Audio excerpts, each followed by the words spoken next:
দীর্ঘদিন নির্বাচনহীন কলেজ বিশ্ববিদ্যালয়গুলোর ছাত্র সংসদ নেই নির্বাচিত প্রতিনিধি।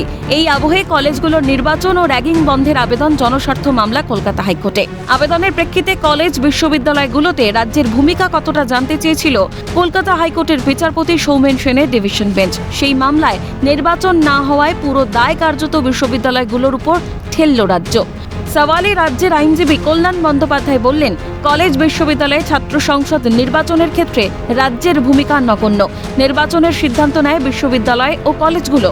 রাজ্যের বহু বিশ্ববিদ্যালয়ে পূর্ণ সময়ের উপাচার্য নেই, তাই এখন নির্বাচন করা সম্ভব হচ্ছে না।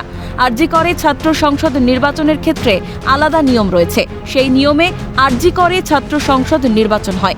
কলেজগুলোতে আলাদা আলাদা অ্যান্টি র্যাগিং কমিটি রয়েছে।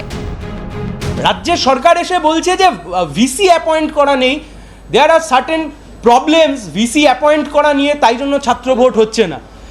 কিন্তু ভিসি না থাকবার জন্য তো অন্য কোনো কাজ তো আটকে থাকছে না।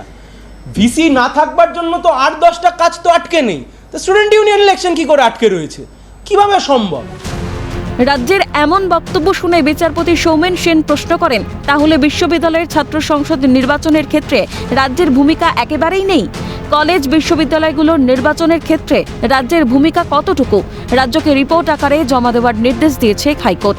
মামলার পরবর্তী শুনানি 17 জুলাই। উল্লেখ্য, গত বছর আরজি করে কাদম্বিনী ধর্ষণ হত্যা ঘটনা পরবর্তী প্রবল আন্দোলন পর্বে কলেজ বিশ্ববিদ্যালয়গুলোর ছাত্র সংসদ নির্বাচনের ভার নিজের হাতে নিয়েছিল রাজ্য সরকার। ক্যামেরায় সায়ন চক্রবর্তীর সঙ্গে অভিরূপা হাজরার রিপোর্ট, ক্যালকাটা নিউজ।